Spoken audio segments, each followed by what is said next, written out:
لیکن جس آیت کی میں نے آپ کے سامنے تلاوت کی اس میں پروردگار عالم ارشاد فرما رہا ہے بسم اللہ الرحمن الرحیم وَسَخَّرَ لَكُمُ الشَّمْسَ وَالْقَمَرَ دَائِبَيْنِ. پروردگار عالم کہہ رہا کہ ہم نے سورج اور چاند کو تمہارے اختیار میں دیا. اور اس کے نیچے تفسیر میں لکھا کہ پروردگار عالم نے اہل بیت علیہ السلام کا اختیار بیان کیا کہ ہم نے چاند بھی تمہارے اختیار میں دیا اور ہم نے سورج بھی تمہارے اختیار میں دیا. اگر مولائے کائنات حضرت علی بن ابی طالب علیہ السلام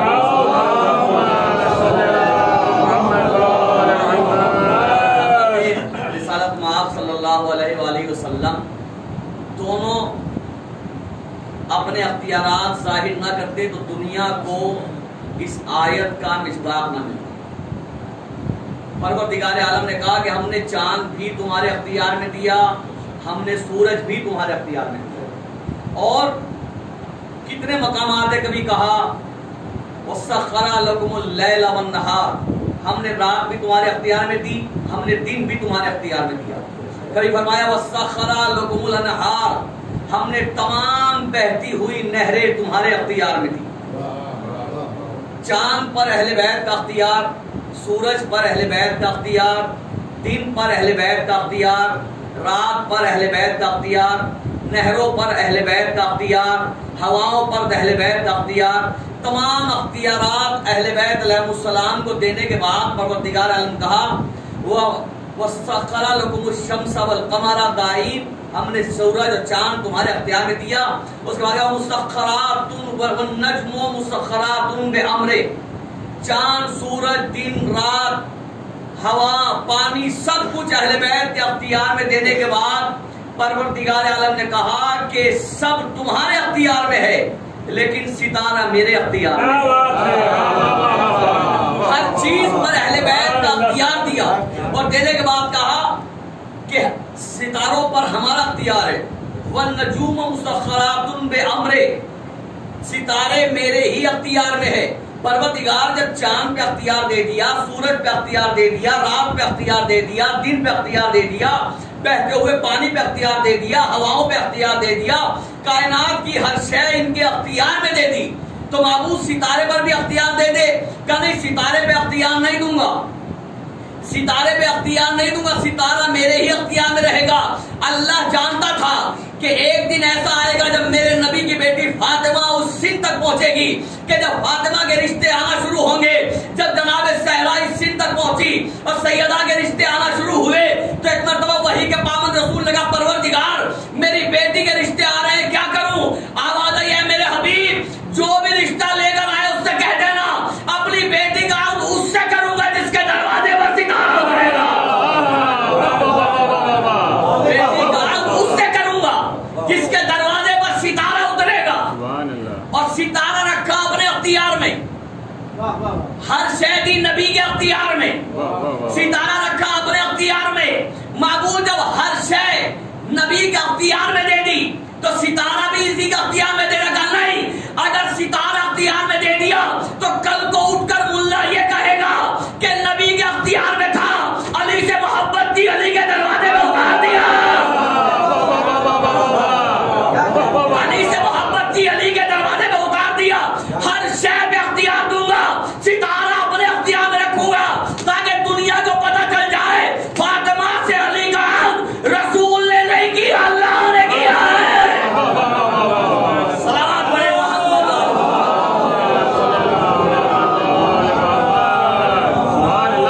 تو اہل بیت علیہ السلام کو اللہ نے ہر شے پہ اختیار دیا, موت و حیات پر ان کا اختیار, ہر شے پر اختیار. اور اللہ نے انہیں یہ اختیارات اس لیے دیے کہ یہ صفات الہیہ کا مظہر تھی. اللہ کی صفات کا مظہر, صفت اللہ کی ہے لیکن اسے ظاہر کرنے والے ہیں اہل بیت. صفت اللہ کی ہے, ظاہر کرنے والے ہیں اہل بیت. بھائی اللہ مسجود ہے, اللہ کی صفت یہ ہے کہ مسجود ہے, یعنی اسے سجدہ ہوتا ہے. اللہ کی صفت ہے مسجود, لیکن مسجود تب کہلائے گا جب کوئی سجدہ کرنے والا ہو. مسجود تب کہلائے گا جب کوئی سجدہ کرنے والا ہو. اللہ مسجود تھا، کوئی جانتا نہیں تھا. اس نے اہل بیت کے نور کو خلق کیا، محمد پیشانی کو سجدے میں رکھا، وہ مسجود ہو گیا. محمد پیشانی سجدے میں رکھی، وہ مسجود ہو گیا. اہل بیت نے کرم کیا، وہ کریم ہو گیا. اہل بیت نے رحم کیا، وہ رحیم ہو گیا. اللہ کے کام اہل بیت کرتے چلے گئے، نام اللہ کے بنتے چلے گئے. اس لیے کہ جو کام اہل بیت نے کیا اللہ کے لیے کیا. چونکہ صفات الہیہ کا مظہر ہے اہل بیت علیہ السلام. چونکہ مجھے آپ کو ایک منزل تک لانا ہے. سرکار سید الشہداء حضرت امام حسین علیہ السلام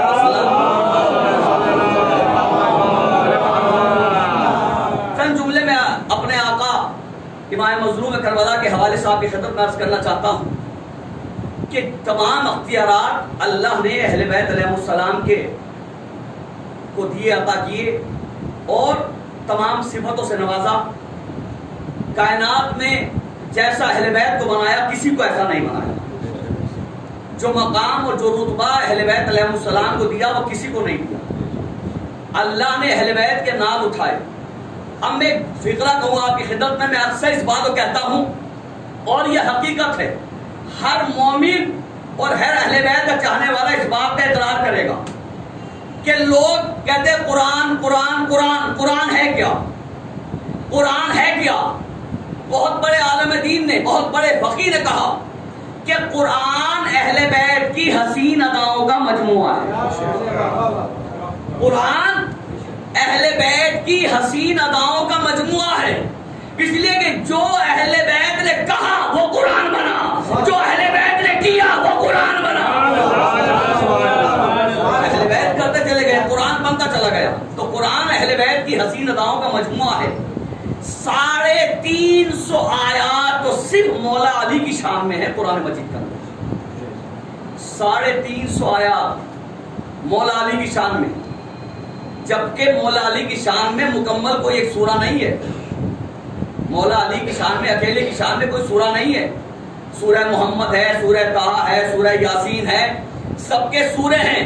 اس کے باوجود میرے مولا کی شان میں 350 آیتیں ہیں.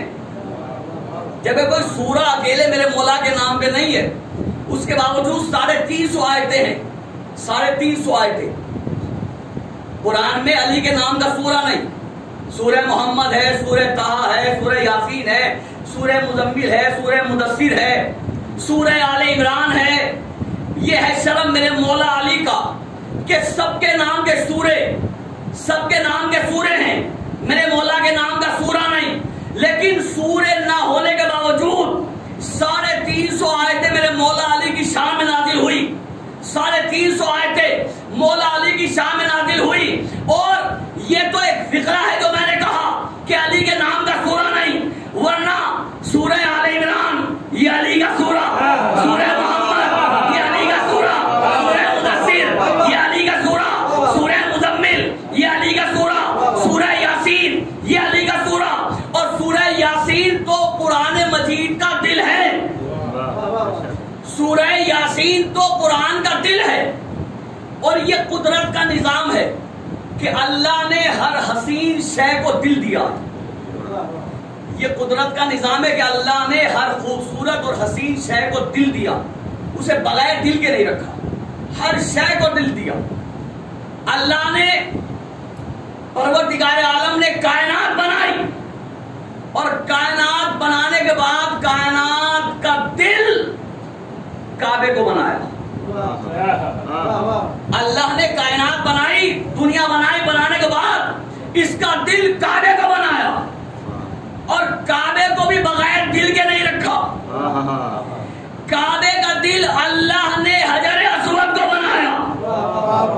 حجر اسود کو بھی بغیر دل کے نہیں رکھا.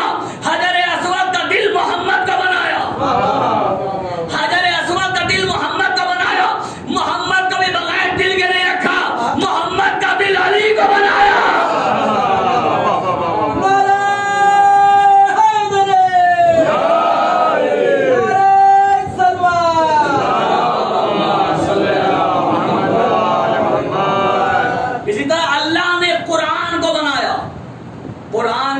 سورہ یاسین کو بنایا. سورہ یاسین کا دل، قرآن کا دل سورہ یاسین، سورہ یاسین کا دل وَكُلَّ شَيْءٍ أَحْصَيْنَاهُ فِي إِمَامٍ مُبِينٍ، اور مولا حضرت امام جعفر صادق علیہ السلام فرماتے ہیں کہ اس آیت سے مراد ہمارے دادا علی بن ابی طالب ہے۔ تو محمد کا دل بھی علی، قرآن کا دل بھی علی، محمد کا دل بھی علی، قرآن کا دل بھی علی۔ اور رسول اللہ نے فرمایا، حدیث سرکار ساتھ معاف کی کہ العلی مع القرآن والقرآن مع علی، علی قرآن کے ساتھ ہے، قرآن علی کے ساتھ ہے۔ اور اس کے بعد سرکار نے فرمایا کہ یاد رکھو کسی بھی منافق کے دل میں، کسی بھی منافق کے حلق سے، کسی بھی منافق کے حلق سے علی نہیں اتر سکتا، کسی منافق کے حلق سے علی نہیں اترتا، گلے میں علی پھنس جاتا ہے، منافق کے گلے سے علی نہیں اتر سکتا۔ اور فرمایا کسی بھی کافر کے دل میں قرآن نہیں اتر سکتا، قرآن گلے میں پھنس جاتا ہے، اس لیے کافر کے گلے میں قرآن پھنس جاتا ہے، منافق کے گلے میں علی پھنس جاتا ہے، نہ وہاں علی جائے نہ وہاں قرآن جائے۔ کیوں؟ اس لیے کہ رسول کی حدیث ہے اگر دونوں میں سے کوئی ایک چلا گیا تو دوسرے کا جانا لازمی ہے، اس لیے کہ جہاں قرآن ہوگا وہاں علی ہوگا۔ بڑے محمد والے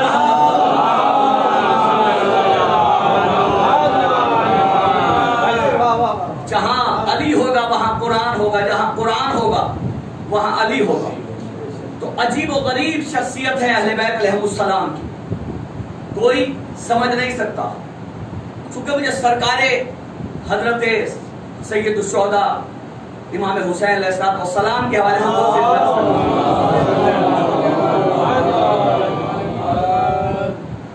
امام حسین کی ذات ہر اعتبار سے بڑی عظیم ذات ہے، کیوں نہ ہو امام حسین کی ذات عظیم، اس لیے کہ حسین اسے کہتے ہیں کہ جس کی ماں فاطمہ، جس کا باپ علی، جس کا نانا رسولوں کا سردار، جس کا دادا مکے کا سردار، جس کی نانی جناب خدیجۃ الکبریٰ ملکۃ العرب، جس کی دادی جناب فاطمہ بنت اسد، دادی فاطمہ بنت اسد۔ تو حسین بڑے عظیم شخصیت کا نام ہے حسین، اور حسین دنیا امام حسین کی دشمن ہے، دنیا امام حسین کی دشمن ہے، ہر نگاہیں امام حسین پر ٹکی ہوئی ہیں، دنیا حسین کی دشمن ہے، لیکن حسین کسی کا دشمن نہیں، دنیا حسین کی دشمن ہے، حسین کسی کا دشمن نہیں، اس لیے کہ حسین کریم ابن کریم ہے۔ یہاں کتنا ہی بڑا دشمن آ جائے، جب آتا ہے تو دشمن ہوتا ہے، لیکن جب دروازے سے جاتا ہے تو قصیدے پڑھتا ہوا جاتا ہے۔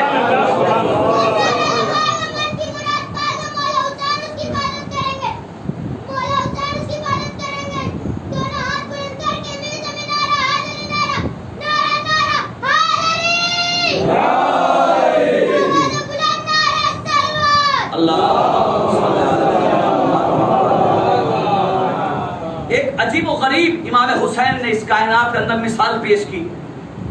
قرآن کی آیت ہے فَاذْكُرُونِي يَذْكُرْكُمْ، تم میرا ذکر کرو میں تمہارا ذکر کروں، یہ سب کے لیے کہ تم میرا ذکر کرو میں تمہارا ذکر کروں گا۔ تو امام حسین علیہ السلام نے آگے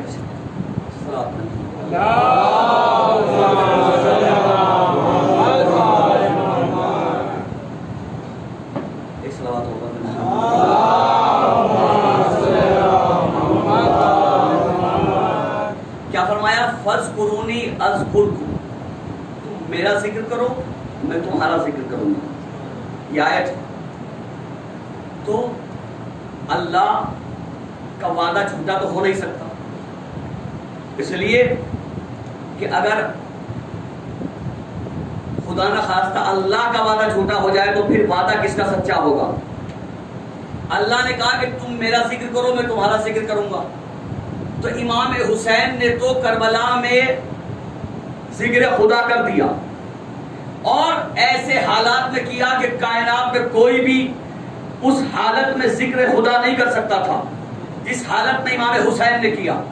اپنا پورا گھر لٹا دیا اور ذکر خدا کیا. اپنا پورا گھر، اپنی اولاد، اپنا خاندان، اپنے اہل و عیال لٹا دیے اور ذکر پروردگار عالم کو باقی رکھا. تو اب اللہ پہ واجب ہو گیا کہ ذکر حسین کو باقی رکھے. اب اللہ پہ واجب ہو گیا کہ ذکر امام حسین کو باقی رکھے. دنیا ذکر امام حسین کو مٹانا چاہتی ہے لیکن پوری دنیا مل کے ذکر حسین کو نہیں مٹا سکتی. اس لیے نہیں مٹا سکتی کہ جس ذکر کو باقی رکھنا اللہ کی ذمہ داری ہو،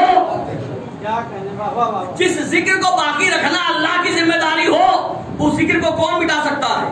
تو کیا ذکر امام حسین مٹ سکتا ہے؟ نہیں مٹ سکتا ذکر امام حسین. کوئی بھی حسین سے منسلک شے مٹ نہیں سکتی. آج دنیا والے ذکر امام حسین کو مٹانے کے لیے فتوے آ رہے ہیں. لوگ زبانیں کھولتے ہیں. اس وقت تو پوری دنیا کے اندر بڑا عجیب ماحول ہے. عزاداری کے خلاف، مولا کے چاہنے والوں کے خلاف، محبان اہل بیت کے خلاف جگہ جگہ سے فتوے آتے ہیں. کوئی کہتا ہے کہ علم دیکھنا بدعت، تابوت دیکھنا بدعت، تابوت نہ اٹھاؤ، علم نہ اٹھاؤ، یہ سب بدعت ہے. بڑے فتوے لگائے، علم پہ فتوے لگے، تابوت پہ فتوے لگے، گہوارے پہ فتوے لگے، تعزیے پہ فتوے لگے. لیکن یہ آج سے نہیں، یہ بہت زمانے سے فتوے لگتے آ رہے ہیں. لیکن یہ بتاؤ کہ کمی ہوئی یا اضافہ ہوا؟ یہ بتائیے کمی ہوئی یا اضافہ ہوا؟ کا دن پہ دن بڑھتے جا رہے ہیں. جتنے فتوے بڑھ رہے ہیں اتنے ہی تعزیے بڑھ رہے ہیں. جتنے فتوے بڑھ رہے ہیں اتنے ہی تعزیے بڑھ رہے ہیں. علم پہ فتوا. اور کیا کہا علامہ نسیم الزبر صاحب نے؟ کیا زبردست بند ہے. کہا کہ علم پہ فتوے لگاتے ہو. علم جو جناب عباس علمدار سے منسوب ہے. عجیب و غریب بند کہا، میرے یاد آ گیا، ذہن سے نکل جائے گا، آپ کی خدمت میں عرض کرتا چلوں. وہ کہتے ہیں کہ ہم کو ملا نبی سے، ہم اس کو اٹھائیں گے. ہم کو ملا نبی سے، ہم اس کو اٹھائیں گے. گر مر گئے بہشت میں بھی لے کے جائیں گے. ہم کو ملا نبی سے، ہم اس کو اٹھائیں گے. گر مر گئے بہشت میں بھی لے کے جائیں گے.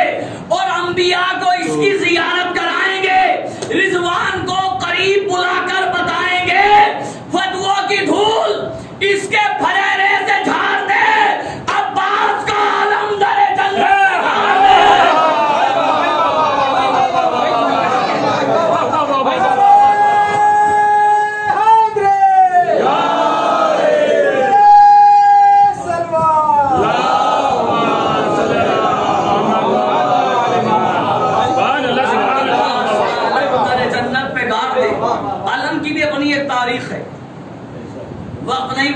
تاریخ بتاتا. بس ایک روایت آپ کی خدمت عرض کر دوں کہ بزم جناب رسالت میں آپ سجی ہوئی تھی. تمام عاشق رسول صحابہ بیٹھے ہوئے تھے. رسول پر اپنی جان فدا کرنے والے صحابہ. ہم رسول کے ہر صحابی کا احترام کرتے ہیں. جتنے بھی رسول کے سچے اور محبت کرنے والے صحابی ہیں ہم ہر صحابی کا احترام کرتے ہیں. اور ہر صحابی لائق احترام ہے ہر مسلمان کے لیے. لیکن یاد رکھو ہر صحابی لائق احترام ہے، منافق لائق احترام نہیں ہے. کوئی بھی منافق لائق احترام نہیں ہے. اس لیے کہ منافق سے زیادہ نجس کائنات میں کوئی شے نہیں. منافق سے زیادہ نجس کائنات میں کوئی شے نہیں. اس لیے کہ جب ایک سوال کرنے والا حضرت امام جعفر صادق علیہ السلام مولا کی بارگاہ میں آیا. مولا علیہ السلام بیٹھے ہوئے تھے اور بیان کر رہے تھے. مولا لوگ سوال کر رہے تھے، مولا کبوتر کی تسبیح کیا ہے؟ کبوتر اللہ کی تسبیح کیسے کرتا ہے؟ مولا نے کبوتر کی تسبیح بتائی. تیتر کی تسبیح کیا ہے؟ سبھی آپ کو تہذیب الاسلام مل جائے گا. مولا نے تیتر کی تسبیح بتائی. ہر جانور کے بارے میں پوچھا, مولا فلاں جانور کی تسبیح کیا ہے, فلاں جانور کی تسبیح کیا ہے, مولا فلاں جانور کی تسبیح کیا ہے, مولا درختوں کی تسبیح کیا ہے, مولا پرندوں کی تسبیح کیا ہے, مولا درندوں کی تسبیح کیا ہے. ہر ایک کے بارے میں مولا بتاتے رہے کہ اس کی تسبیح یہ ہے, اس کی تسبیح یہ ہے, اس کی تسبیح یہ ہے, آسمان کی تسبیح یہ ہے, زمین کی تسبیح یہ ہے, چاند کی تسبیح یہ ہے, سورج کی تسبیح یہ ہے. مولا ہر ایک کی تسبیح بتاتے رہے. بس مولا نے کہا کہاں تک سوال کرو گے؟ اللہ نے کائنات میں کوئی شے ایسی پیدا ہی نہیں کی جو اللہ کی تسبیح نہ کرتی ہو. کوئی شے ایسی پیدا ہی نہیں کی کہ جو اللہ کی تسبیح نہ کرتی ہو. سوال کرنے والے نے کہا مولا کیا نجس العین جانور بھی تسبیح کرتے ہیں؟ کیا نجس العین جانور بھی تسبیح کرتے ہیں؟ خنزیر, کتا وغیرہ کیا یہ بھی تسبیح کرتے ہیں؟ مولا نے فرمایا ہاں یہ بھی تسبیح کرتے ہیں. اب سوال اگر کسی اور سے ہوتا تو شاید نہ جواب دیتا, لیکن سوال اس سے ہو رہا ہے کہ جسے اللہ نے علم کل دیا. سوال ہو رہا ہے چھٹے امام سے. امام نے کہا ہاں یہ بھی تسبیح کرتے ہیں. کہا مولا ہم نے تو ان کی تسبیح نہیں سنی. مولا نے کہا کہ تم نے پوچھا ہی نہیں تو بتاتا کیسے؟ ہم بتاتے ہیں کہ ان کی تسبیح کیا ہے. کہا مولا بتائیے ان کی تسبیح کیا ہے. مولا نے فرمایا کہ سن, کتا جب اللہ کی تسبیح کرتا ہے تو کہتا ہے, سنے بہت توجہ سے, کتا جب اللہ کی تسبیح کرتا ہے تو کہتا ہے الحمدللہ الذی خلقنی کلبا ولم یخلقنی خنزیرا. بہت توجہ. جب کتا اللہ کی تسبیح کرتا ہے تو کہتا ہے الحمدللہ الذی خلقنی کلبا ولم یخلقنی خنزیرا.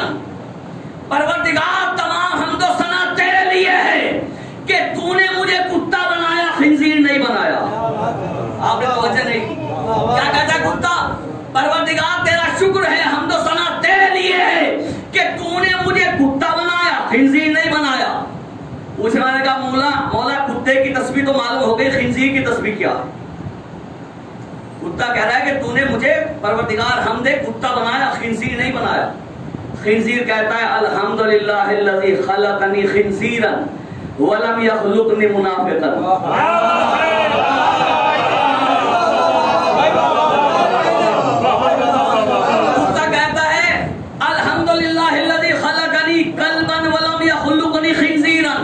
تیرا لاکھ لاکھ شکر ہے کہ تو نے مجھے کتا بنایا, خنزیر نہیں بنایا.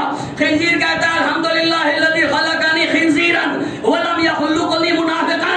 معبود تیرا لاکھ لاکھ شکر ہے تو نے مجھے خنزیر بنایا, منافق نہیں بنایا.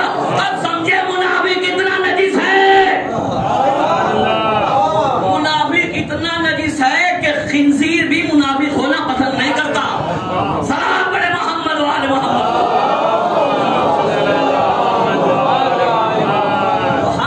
صحابی کا احترام کرتے ہیں, بز میں صحابہ سجی ہوئی ہے. رسول اللہ بیان کر رہے ہیں, بیان جاری ہے کہ رسول اللہ نے فرمایا کہ محشر کا ہنگام ہوگا اور مجمع اتنا زیادہ ہوگا کہ محشر کے میدان میں دل رکھنے کی جگہ نہ. اتنی بھیڑ ہوگی کہ ایک دوسرے کے کندھے چھل رہے ہوں گے, کندھے اتنے لڑ رہے ہوں گے آپس میں کہ کندھے چھل رہے ہوں گے. اور گرمی اتنی ہوگی کہ ایک ایک انسان سے اتنا پسینہ جاری ہوگا کہ کئی کئی اونٹ سیراب ہو سکے. یہ حدیث ہے رسول اللہ. اتنا محشر میں اتنی گرمی ہوگی اور اتنی بھیڑ ہوگی. اس کے بعد فرمایا کہ ایک منادی ندا دے گا کہ خبردار رسول اللہ کی سواری آ رہی ہے. اور اس کے بعد ایک کرسی کو لا کر محشر کے میدان میں رکھ دیا جائے گا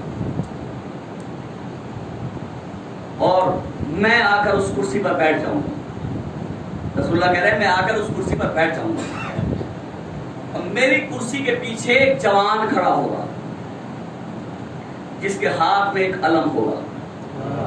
علم کی بات ہو رہی تھی نا, علم کی ایک تاریخ ہے. اس کے ہاتھ میں علم یہ وہ شے ہے کہ جس کا تذکرہ اللہ نے قرآن میں کیا ہے کہ اس کے ہاتھ میں ایک علم ہوگا جس کا نام لوائے حمد ہوگا. اس علم کو لوائے حمد کہا جائے گا. ایک جوان کے ہاتھ میں وہ علم ہوگا. پر جیسے رسول نے کہا تمام صحابہ میں سے کئی سر بلند ہوئے اور پوچھا اللہ کے رسول لوائے حمد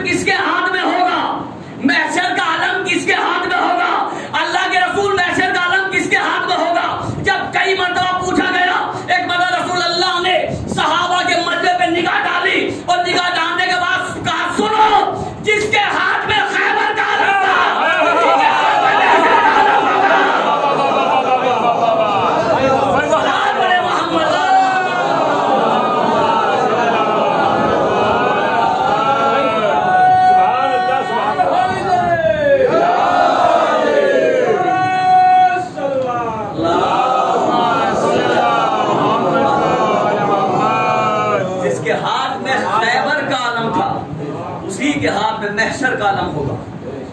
تو یہ ہے.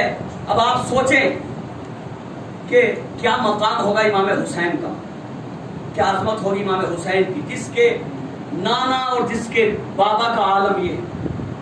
اس حسین کی عظمت کیا ہوگی. امام حسین جنہوں نے اپنا سب کچھ اللہ کی راہ میں قربان کر دیا تاکہ نام خدا بچ جائے, اسلام بچ جائے, انسانیت بچ جائے, شریعت بچ جائے, نبیوں کی محنتیں رائگاں نہ ہونے پائیں. امام حسین مدینے سے نکلے, لوگ کہتے ہیں کہ 2 شہزادوں کی جنگ تھی,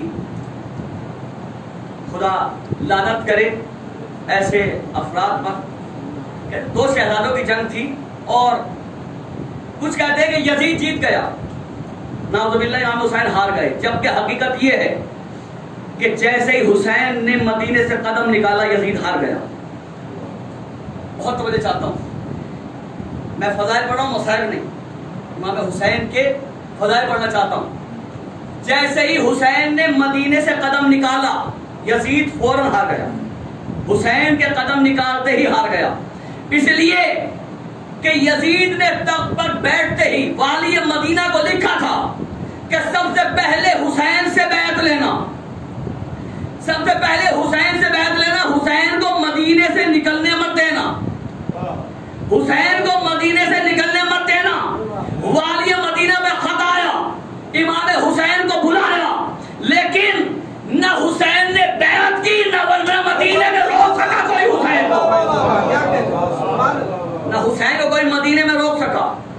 خط آیا تو والی مدینہ نے امام حسین کو بلایا, اور بلانے کے بعد اس نے کہا والی مدینہ نے کہ آپ یزید کی بیعت کریں, آپ یزید کی بیعت کریں. امام حسین نے کہا کہ میں اور یزید کی بیعت, میں اور یزید کی بیعت, میں یزید کی بیعت کروں تو کیسے کروں, میں یزید کی بیعت کروں تو کیسے کروں, میرے بابا جیسا اس کا باپ نہیں, میرے باپ جیسا اس کا باپ نہیں, میرے دادا جیسا اس کا دادا نہیں, میرے نانا جیسا اس کا نانا نہیں, میری نانی جیسی اس کی نانی نہیں, میری ماں جیسی اس کی ماں نہیں, میری دادی جیسی اس کی دادی نہیں, میرے بھائی جیسا اس کا بھائی نہیں. اس لیے کہ میرا نانا نبیوں کا سردار, میرا نانا نبیوں کا سردار, یزید کا نانا عیسائی, یزید کا نانا عیسائی, میرا نانا نبیوں کا سردار, میرا دادا میرا باپ ولیوں کا سردار, یزید کا باپ منافق و کافر, میری ماں تمام عالمین کی عورتوں کی سردار, یزید کی ماں ناچنے والی, یزید کی ماں ناچنے والی, میرا بھائی امامت کا تاجدار, یزید کا بھائی جو پاگل ہو کے مرا, تو نہ اس کے جیسا میرا بھائی, نہ میرے جیسا اس کا بھائی, نہ میرے جیسا اس کا بابا. میں بیعت کروں تو یزید کی کیسے بیعت کروں, میں مجھ جیسا یزید کی بیعت نہیں کر سکتا. اور امام حسین نے یہ کہہ کر دربار سے اٹھ کے آ گئے کہ اگر بیعت ہی لینا ہے تو دن کے اجالے میں لینا. حسین کربلا میں آ رہا ہے, یزید سے کو اپنی پوری طاقت کے ساتھ کربلا میں آ جائے, وہ لاکھوں کو لے آئے, میں باہر کر لاتا ہوں. یزید لاکھوں کو لے کر آیا, امام حسین 72 کو لے کر گئے, امام حسین 72 کو لے کر گئے کربلا کے میدان میں. اور ایک فقرہ میرے استاد محترم کا ایک فقرہ ہے, علامہ محمد حسین نجفی علی اللہ مقامہ, بڑا عجیب و غریب فقرہ ہے. وہ کہتے ہیں کہ امام حسین کو بہت زیادہ کچھ کرنے کی ضرورت نہیں تھی. کربلا کے میدان میں امام حسین کو زیادہ کچھ کرنے کی ضرورت نہیں تھی, اس لیے کہ یہ تو سب آپ بھی مانتے ہیں, تو پوری دنیا مانتی ہے کہ جو اختیار مولا علی کا ہے, جو اختیار مولا علی کا ہے وہ امام حسن کا ہے یا نہیں, جو اختیار مولا علی کا ہے وہ امام حسن کا ہے یا نہیں, اور جو اختیار امام حسن کا ہے وہ امام حسین کا ہے یا نہیں. تو تو جو اختیار مولا علی کا وہی اختیار امام حسن کا، اور جو اختیار امام حسن کا وہی اختیار امام حسین کا۔ تو امام حسن کا اختیار کیا ہے؟ بہت توجہ، امام حسن کا اختیار کیا ہے؟ امام حسن کا اختیار یہ ہے کہ امام حسن مجتبیٰ منبر پہ بیٹھے ہوئے خطبہ دے رہے ہیں، مجمع بھرا ہوا ہے، مسجد بھری ہوئی ہے، امام حسن خطبہ دے رہے ہیں کہ ایک مرتبہ مجمع سے ایک شخص اٹھا، اٹھنے کے بعد کہا کہ فضل رسول آپ نے یہ بات سچ نہیں کہی، یہ بات آپ کی سچ نہیں ہے۔ جیسے ہی مجمع سے ایک شخص اٹھا اٹھنے کے بعد امام حسن کو ٹوکا، امام حسن نے کہا کہ اس عورت کو مجمع میں کس نے آنے دیا؟ امام حسن نے کہا تجھے مردوں کے مجمع میں آتے ہوئے شرم نہیں آئی؟ پر تاریخ کہہ کے جیسے امام نے اتنا کہا وہ مرد تھا عورت ہو گئی، وہ مرد تھا عورت ہو گئی۔ تو یہ امام حسن کا جو اختیار ہے یہ اختیار امام حسین پہ ہے یا نہیں؟ زبان سے بتائیے ہے یا نہیں؟ امام حسین کا یہ اختیار ہے یا نہیں جو امام حسن کا تھا؟ اب میرے استاد محترم کہتے ہیں کہ امام حسین کو کربلا میں کچھ کرنے کی ضرورت نہیں تھی، اس لیے کہ جو اختیار علی کا ہے وہ حسین کا، جو اختیار امام حسن کا وہ امام حسین کا۔ بس امام حسین اگر حسین چاہتے تو خیمے کے دروازے پر آ کر کہتے عباس ذرا ہٹاؤ ان عورتوں کو، عباس ذرا ہٹانا ان عورتوں کو۔ اگر حسین کی زبان سے یہ فقرے جاری ہو جاتے تو سارا لشکر یزید عورت بن جاتا، اس لیے کہ یہ اختیارات امام حسین کے پاس تھے، لیکن امام حسین نے اپنے اختیارات کا استعمال کربلا میں نہیں کیا۔ امام حسین مدینے سے نکلے اور نکلنے کے بعد کہا کہ میں رہتی دنیا تک کائنات کے ماتھے پر یہ عبارت تحریر کر کے جاؤں گا کہ حسین جیت گئے یزید ہار گئے۔ کہ مولا یہ عبارت کیسے تحریر ہوگی؟ کہا یہ پتا چلے گا میری شہادت کے بعد۔ مولا یہ پتا کیسے چلے گا کہ یزید ہار گیا آپ جیت گئے؟ امام نے کہا یہ پتا چلے گا میری شہادت کے بعد۔ کہا مولا وہ کیسے؟ بہت توجہ، مولا وہ کیسے؟ کہا اگر شہادت کے وقت میرا اصغر روئے تو میں ہارا۔ بہت توجہ، اگر شہادت کے وقت میرا اصغر روئے تو میں ہارا، اور اگر یزید کا لشکر روئے تو یزید ہارا۔ پوری توجہ چاہتا ہوں، اگر شہادت کے وقت میرا اصغر روئے تو میں ہارا، اگر یزید کا لشکر روئے تو یزید ہارا، اگر میری شہادت کے بعد یزید کے کمینوں میں اضافہ ہو تو یزید جیتا، اگر عزاداروں میں اضافہ ہو تو حسین جیتا۔ اگر میری شہادت کے بعد یزید کے کمینوں میں اضافہ ہو تو یزید جیتا، اگر میرے عزاداروں میں اضافہ ہو تو میں جیتا، اگر میری شہادت کے بعد یزید کا محل بنے تو یزید جیتا، میرا خانہ بنے تو میں جیتا۔ سلام بڑے محمد و آل محمد۔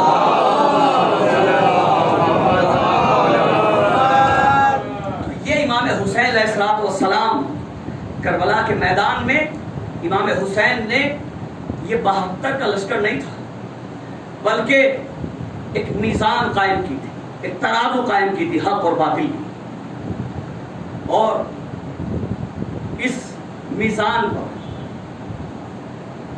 ایک لفظ ہے اور کائنات کا ہر انسان اس بات کی گواہی دیتا ہے، اور بڑے بڑے محقق اور بڑے بڑے تحقیق کرنے والوں نے اس فکرے کو لکھا کہ ہم نے کائنات میں حسین سے بڑا ڈاکٹر نہیں دیکھا، ہم نے حسین سے بڑا کوئی ڈاکٹر نہیں دیکھا، اس لیے حسین اتنے بڑے ڈاکٹر تھے کہ جس کا بلڈ گروپ اسلام سے مل رہا تھا، جس کا بلڈ گروپ اسلام سے مل رہا تھا، اسے خط بھیج کر بلا لیا، اسے خط بھیج کے بلایا، اور جس کا بلڈ گروپ اسلام سے نہیں مل رہا تھا انہیں راستے سے الگ کرتے چلے گئے۔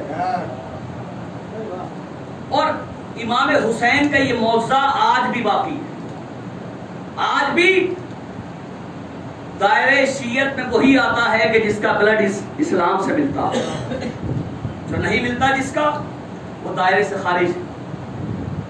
بڑی کریم ذات ہے امام حسین ابن علی کی، بڑی عجیب و غریب شخصیت کا نام ہے حسین ابن علی، اس لیے کہ امام حسین علیہ السلام نے بہت زیادہ قربانی دینے کی ضرورت نہیں تھی امام حسین کو، اسلام کو بچانے کے لیے صرف امام حسین کی قربانی کافی تھی، چونکہ وعدہ کیا تھا امام حسین نے۔ لیکن امام حسین نے اتنی قربانیاں دی کہ اب قیامت تک کبھی اسلام پر کوئی مصیبت کا وقت نہیں آ سکتا،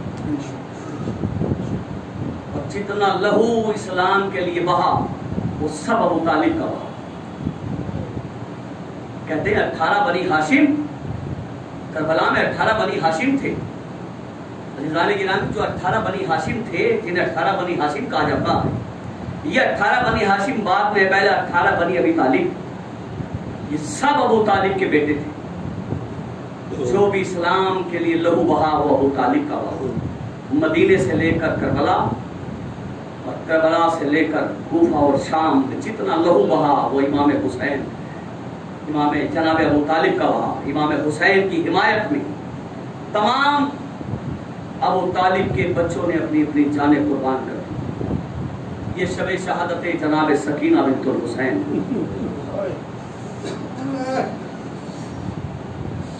سکینہ اس بچی کا نام ہے کہ جس سے امام حسین سب سے زیادہ محبت کرتے ہیں۔ 4 برس کا سن ہے سکینہ کا، 4 برس میں جناب سکینہ نے صبر اپنی دادی کی عمر کا دکھایا۔ صبر سکینہ صبر جناب سیدہ سے کم نہیں۔ حسین کے سینے پہ سونے والی، حسین کی آنکھوں کی ٹھنڈک، سکینہ بنت الحسین بڑی مصیبتیں اٹھائی۔ بابا کی شہادت کے بعد سکینہ کو بابا پہ رونے نہیں دیا گیا۔ جب کبھی بابا کہہ کر روتی تھی، شبر سکینہ کے تماچے لگاتا تھا۔ کربلا سے مصیبتیں اٹھاتی ہوئی سکینہ چلی۔ ایک فقرہ مقاتل لکھنے والوں نے لکھا کہ جناب سکینہ نے جب سے چچا عباس کو پانی کی اجازت دلائی، اور جب جناب عباس کی شہادت ہو گئی اور خیموں میں عباس کا لاشا نہ آیا، عباس کے لہو میں ڈوبا ہوا عالم آیا، جناب سکینہ در خیمہ پہ کھڑی ہوئی اپنے امو کا انتظار کر رہی تھی۔ خیمے میں 65 یا 52 بچے التش کی صدایں بلند کر رہے تھے۔ جناب سکینہ در خیمہ پہ کھڑی ہوئی کہہ رہی ہے، بچوں التش کی صدایں بلند نہ کرو، میں نے ابھی سنا ہے میرے بھائی علی اکبر نے میرے بابا سے کہا ہے کہ اے بابا، چچا عباس نے مشکیزے میں پانی بھر لیا، اے بچوں خاموش جاؤ، دیکھو میرا چچا پانی لے کر آ رہا ہے، دیکھو میرا چچا پانی لے کر آ رہا ہے۔ تاریخ کہتی ہے کہ سکینہ کی نگاہ علم پہ ٹکی ہوئی تھی کہ علم آئے گا، چچا عباس پانی لائیں گے، لیکن جیسے ہی علم قریب آیا اور علم کو عباس کے ہاتھ میں نہ دیکھ کر علی اکبر کے ہاتھوں میں دیکھا، جناب سکینہ پہ سکتہ طاری ہو گیا، سکینہ سے بولا نہ گیا، دوڑ کر چچا کے علم سے لپٹ گئی، اور لپٹنے کے بعد تو ایک مصرع کہا، ابو واپس آ جاؤ، سکینہ پانی نہ پیے گی۔